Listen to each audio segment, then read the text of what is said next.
Alors maintenant nous allons découvrir le testeur de diode. Alors qu'est-ce qu'un testeur de diode? Il sert à voir dans quel sens déjà on branche une diode, car vous devriez savoir qu'une diode ne laisse passer entre guillemets le courant que dans un seul sens, du plus comme ça vers le moins. Si on branche la diode dans l'autre sens, elle ne passe pas en fait, ça va comme ça. Mais ça se bloque si jamais il y a de l'électricité qui arrive comme ça. Or, le sens conventionnel des électrons est du plus vers le moins, et donc laisse passer les électrons quand ils arrivent comme ça, mais les bloque lorsqu'ils arrivent comme ça. Il faut savoir qu'une diode est capable de réduire la tension, et que donc on peut mesurer c'est la réduction de tension qui est capable de produire une diode. Donc on va le découvrir avec nos multimètres. Je vais prendre celui-là car comme ça vous allez voir l'utilisation de ce multimètre qui n'a pas besoin de calibrage. Alors sur ce multimètre qui n'a pas besoin de calibrage, sa particularité principale c'est déjà qu'il y a moins de sélection possible. Contrairement à celui-là. Le mode voltmètre continu c'est 1 point. Alternatif 1 point, ohmmètre 1 point, testeur de diode 1 point et off. C'est vraiment 1, 2, 3, 4 boutons pour 4 fonctionnalités. Tandis qu'ici on en a beaucoup plus, on en a environ 5 par fonctionnalité. Donc c'est très pratique car on n'a pas de calibrage à faire. On a de suite une précision de données. Donc une diode c'est quoi? C'est ça. Ça fera peut-être le sujet d'une vidéo plus tard, d'une vidéo électronique pour les nuls. Donc on va tout de suite tester une de ces diodes. Donc je vais prendre seulement une diode que je vais donc brancher comme ceci. Je vais brancher son autre extrémité.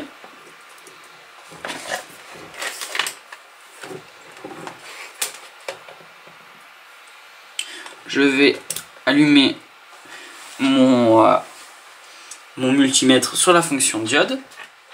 Alors j'ai mes deux fils, le fil rouge, le fil noir. Le fil rouge va se brancher à l'entrée de la diode et le fil noir à la sortie. La sortie est repérée sur la diode par un petit trait gris.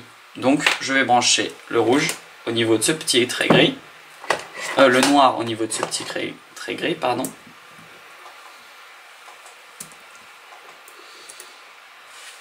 Voilà, et je vais brancher le rouge de l'autre côté. Voilà, j'ai fait mes connexions et là on constate que le multimètre nous affiche 0,5 volts. D'accord, 0,55 volts à peu près de filtre. D'accord, ceci nous indique en même temps le sens de la diode. D'accord, donc bon, déjà dans un premier temps, cette diode filtre 0,5 volts, soit 545 millivolts. Et ça nous indique aussi le sens de la diode, car si vous aviez branché la diode dans le mauvais sens,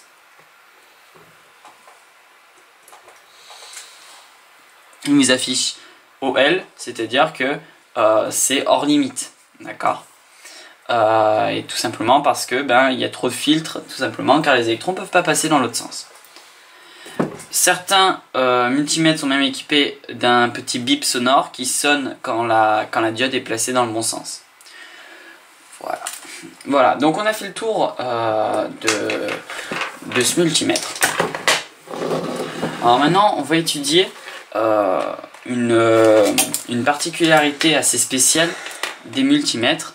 On va utiliser d'ailleurs celui-là, ce sera un peu plus pratique.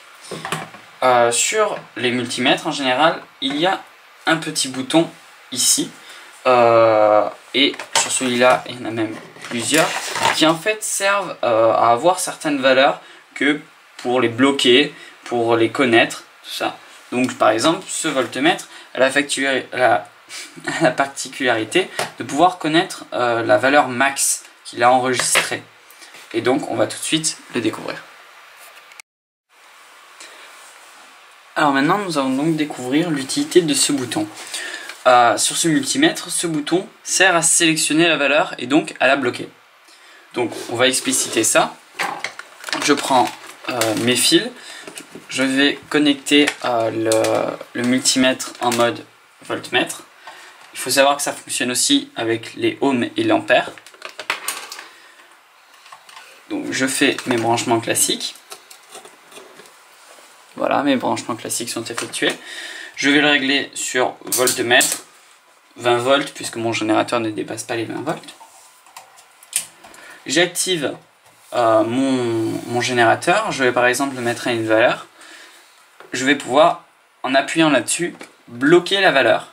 Un petit symbole est apparu sur mon écran, le petit symbole H qu'on voit ici, qui va donc me servir de bloquer la valeur là où je le désire.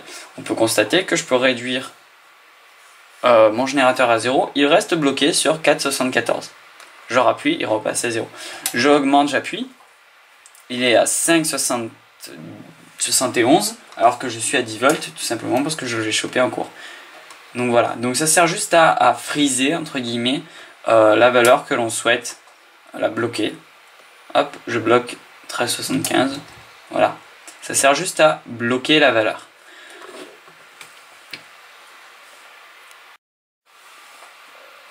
Alors maintenant, on va découvrir la fonctionnalité d'autres fonctions disponibles sur certains voltmètres.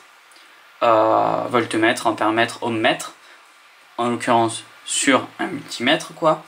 Donc je vais allumer mon générateur de puissance. Là on va l'utiliser comme générateur de tension. Je branche donc mon multimètre sur voltmètre continu, la petite option qui est là, et on va découvrir les différentes positions possibles avec les différents boutons. Donc on a un bouton range, un bouton DH, un bouton max. Le bouton DH c'est le même bouton que nous avions ici. Il va nous servir de sélectionner une valeur, de la bloquer. C'est-à-dire que par exemple j'ai 9,8 volts, si j'appuie sur DH, on a un petit signal sonore, ça bloque, et si je redescends, il reste bloqué. Je rappuie, il se débloque. Range, ça va servir à régler le rang. Par exemple, ici j'ai du millivolt. Je vais le régler sur volt. Ainsi, je vais avoir la valeur en volts. Si j'augmente, vous voyez, on a OL, c'est-à-dire qu'on est au-dessus. J'ai demandé la valeur en volts, c'est-à-dire j'ai demandé après la virgule du volt. Et ici, donc, on est bientôt, bien sûr, plus grand puisqu'on est à pratiquement 6 volts. Donc, j'améliore le rang. Voilà. Par exemple, ici, je demande de voir que les unités de volts. Par exemple, si j'ai 5,7, je ne vois que 5. C'est ce qu'on constate ici. Si je règle le rang, par exemple, ici, je vois exactement la même chose que là. 5,6, 7, ça varie un peu. De cette façon-là, si je suis à un voltage très bas, je ne vois pas trop ce qui se passe après la virgule, puisque c'est pas très intéressant. Tandis que si j'avais réglé le rang pour voir ce genre de choses, il y a quand même des valeurs. Donc ça c'était range. Voilà. Et maintenant il y a max. Alors max, ça va permettre d'enregistrer la valeur maximum enregistrée. J'appuie sur max, j'augmente la valeur. On constate que ça augmente en même temps. Mais si je redescends, ça ne redescend pas. D'accord? Ça enregistre que les valeurs maximum. C'est-à-dire que ça ne prend pas tout ce qui est en dessous. Ça prend la valeur maximum et ça arrête de descendre. Donc voilà, donc là j'ai enregistré la valeur maximum possible pour mon générateur. Je peux pas faire plus. Si je redescends, il reste bloqué jusqu'à ce que je rappuie. Voilà. Et bien c'est déjà le moment de nous quitter. Dans cette vidéo nous avons compris et étudié tout ce qu'on pouvait faire avec des multimètres standards. J'espère que cette vidéo vous a plu. Je vous encourage à commenter cette vidéo comme toutes les autres, à suivre la série électronique pour les nuls, car c'est toujours utile. Il n'y a aucune honte à avoir une déficience dans un domaine, tout simplement car on peut toujours acquérir de la connaissance Si cette vidéo vous a plu, vous pouvez aimer et commenter. Moi, ça fait que m'encourager.